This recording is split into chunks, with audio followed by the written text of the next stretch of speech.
Hello guys, my name is Juday and welcome back to my channel.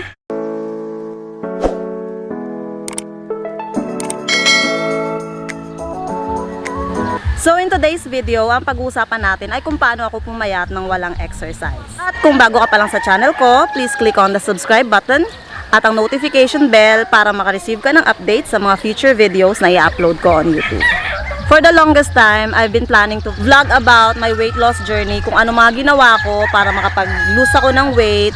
But I think this is the perfect time para i-share yun sa inyo guys. Pero disclaimer lang guys, hindi ako medical professional, okay? So maaring ang diet na ito ay nag-work sa akin at maaring hindi rin naman mag-work sa inyo. So it's best na kumonsulta muna kayo sa doctor kung itong diet na to ay pwede nyong i-apply sa inyo kasi may mga nutrients na kailangan ng katawan ko na maaring hindi kailangan ng katawan nyo, or may nutrients na kailangan ng katawan nyo na wala dito sa diet na isi-share ko sa inyo. Ikalawa, hindi pa ako ganun kapayat. So I'm still trying to reach the goal na 55. So currently 59 pa ako. Pero noon ipapakita ko sa inyo yung mga pictures ko. Eto, weight ako dyan ng 78 kilos. So hindi pa ako ganun kapayat ngayon, okay? Pero alam ko na ma-reach ko din naman yon in due time. Then third, based sa title ng vlog ko ngayon, paano ako nakapag-lose ng weight ng walang exercise. Pero hindi ibig sabihin nun na dinidiscourage ko na kayo mag-exercise. Unang-unang, exercise ay maganda sa katawan natin. Ang exercise ay tumutulong siya para ma-build ang muscle natin, ang mag-circulate ang dugo natin sa buong katawan natin. So, hindi ibig sabihin dinidiscourage ko kayo mag-exercise. Etong diet na to, it does not require exercise at all. Pero kung sasamahan nyo ito na exercise, mas maganda, mas mabilis kayo makakapag-lose ng weight. So sa video kong ito guys, i-explain ko sa inyo kung ano yung diet na to, okay?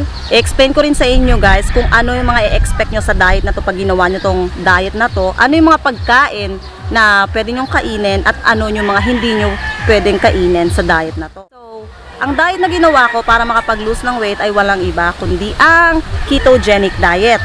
So, popular siya ngayon guys, and itong Ketogenic Diet, short for keto. So, maririnig nyo siya sa mga vlogs, sa mga blog. Ketogenic Diet guys, dinesign to actually sa mga tao na merong seizure disorder, yung mga taong merong epileptic convulsion. Pansin ng mga doctors na itong Ketogenic Diet, nung ginawa ito, mabilis sila nag-lose ng weight. So, nai-recommend to sa mga tao na medyo kailangan magbawas ng timbang, and it works for them. And it also works for me. Ito rin ay dinesign din to sa mga taong may mga diabetes para ma-low ang kanilang insulin level. Ano nga ba ang Ketogenic Diet at ano ang kaibahan nito sa other diets na meron tayo ngayon? Ketogenic Diet, isa itong low carb diet kung saan minimize natin ang pagkain natin ng carbohydrates, okay? At itinataas naman natin ang intake natin ng good fats, okay? So, itong fats na to ay ginagamit natin para magawa natin ang araw-araw na gawain natin. Maglakad, maglaba, or kahit matulog. So, ayun yon. Sa Ketogenic Diet, hindi nyo kailangang pigilan ng sarili nyong kumain at hindi nyo rin kailangang gutumin ang sarili nyo. For as long as alam nyo lang kung ano ang porsyento ng protein, fats at carbs ang nasa plato nyo, na tinatawag din namang macronutrients or macro, ay pwede nyo nang simulan ang Ketogenic Diet. Kailangan lang natin siguraduhin na 20% ay protein, 75% ay fats, at 5% ay carbohydrates. Abangan sa mga susunod kong video ang mga sample recipes at mga foods na under sa protein group, carbs group at fats group para maging successful ang inyong Ketogenic Diet. Bakit kailangan pa nating i-replace ang carbohydrates? Carbohydrates kasi, ito yung ginagamit ng katawan natin para mag-burn ng fat sa ngayon. Pag ang carbohydrates ay naipon sa katawan mo, hindi mo siya nagamit para gawa ng mga daily routine mo, ang nangyayari ay nagiging taba ito. Okay? So yung carbohydrates siya nagiging dahilan kung bakit meron kang flabby arms, meron kang bilbil, meron kang mga taba sa balakang mo. Kaya tinawag itong Ketogenic Diet. Kaya tinawag itong Ketogenic Diet dahil ang Ketogenic Diet guys, nagsimula ito sa pangalang ketosis. Yun yung phase kung saan ang katawan mo ay nagpo-produce ng ketones. Ketones na to ay pinoproduce ng liver mo para maging energy fuel siya para magawa mo yung araw-araw na activities mo. For example, maglakad, maglaba, maghugas ng pinggan, maglaro, kung ano-ano pa. So, ito bang Ketogenic Diet na to ay bago? Sagot ay hindi. Ang ketogenic diet guys ay matagal na itong diet ng mga ninuno natin. Bago pa ma-introduce sa ating mga sugar, cakes, salads, lahat-lahat ng bagay na may matamis at may starch. Ang mga ninuno natin ay kumakain lang sila noon ng protein, fats, and konting carbohydrates. Ano mga pagkain ang pwedeng kainin at hindi pwedeng kainin sa ketogenic diet? So bibigyan ko kayo ng konting idea. Magkakaroon din ako ng separate video about that. Okay, yung medyo mas detailed na video. Pero for now, bibigyan ko muna kayo ng idea kung ano mga pwedeng kainin at hindi pwedeng kainin sa ketogenic diet. So, unang-una, i-discuss muna natin ang mga pagkain na pwedeng kainin sa ketogenic. One is seafoods. Okay? Ano-ano ang mga seafoods na pwedeng kainin sa ketogenic diet? Una ay fishes. Shellfish also are very keto-friendly foods. Salmon at mga fishes na mataas sa B vitamins under seafoods. Clams, ayan. Mussels, octopus, oyster, squid, sardines, mackerel, mga fishes na mataas sa fatty fish and omega-3 fats. Number 2 are low-carb vegetables. Yung mga gulay na non-starchy vegetables at mababa ang calorie at carbs content. Pagdating naman sa cheese, make sure lang na yung mga cheese na bibilihin mo ay hindi mataas ang carb content. So, number 4 is avocado. It is very healthy and one of the best food na pwede mong kainin para ma-reach mo ang ketosis. So, mataas din siya sa good cholesterol, okay? Number 5, meat and poultry. So, maraming meat na pwede mong kainin like pork, beef, and chicken, turkey, birds, kahit birds, pwede mong kainin yung meat nun kasi mababa siya sa carbohydrates. Number 6 is eggs. So, ang itlog, it is very versatile food. Pwede mo siyang gamitin para sa dessert, ulam, and all. So, mataas din ng egg sa protein and fats also at mababa siya sa carbohydrates.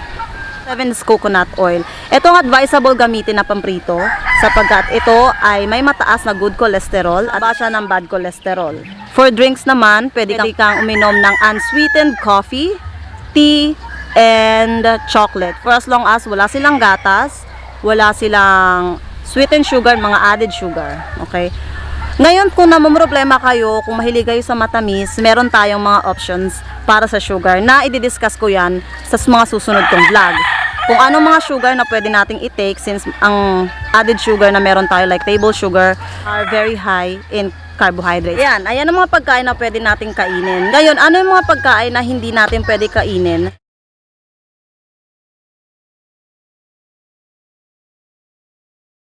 Unang-una dyan na yung added sugar. Yung mga nabibili nating wash sugar, brown sugar, pati yung white sugar sa tindahan ay mataas yan sa carbohydrates. So, pero again, magkakaroon ako ng ibang video din kung paano natin papatamis sa mga pagkain natin sa pamamagitan ng pag-iwas sa mga sugar na yun. I just want to let you know na sobrang dami ng mga pangalan ng sugar na nakatago dyan sa label. Explain ko yan sa inyo in the future kung anong sugar ang dapat nyong iwasan at anong mga iba't ibang pangalan ng sugar na nakatago dyan sa mga pagkain nyo na mababasa nyo rin naman sa label ng mga binili nyong products.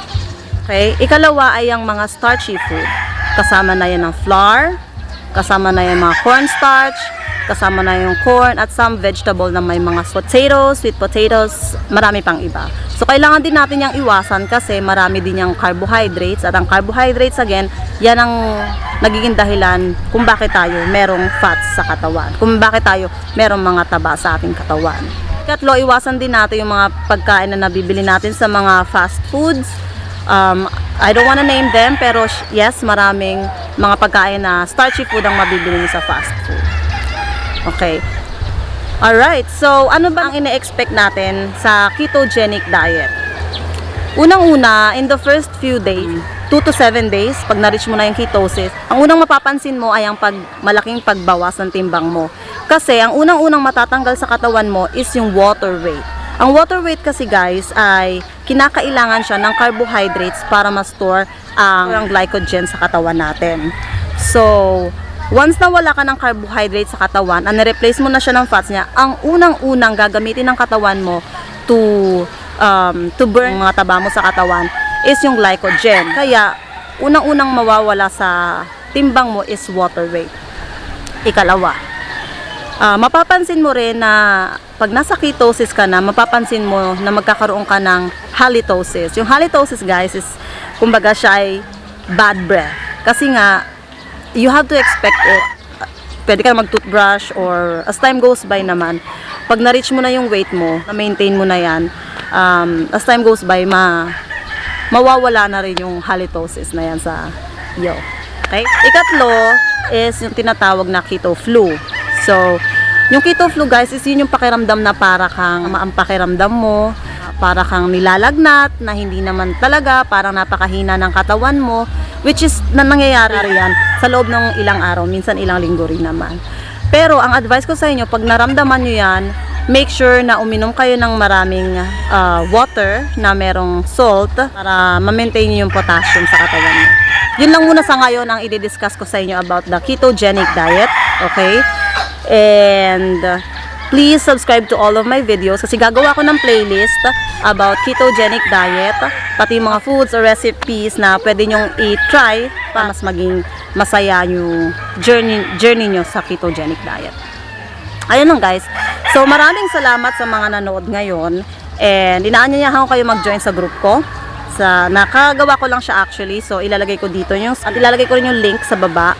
Mag-share ako dyan ng mga journeys, mag-share ako dyan ng mga ideas kung paano makakalose ng weight using the low carb diet, and one of them is keto diet.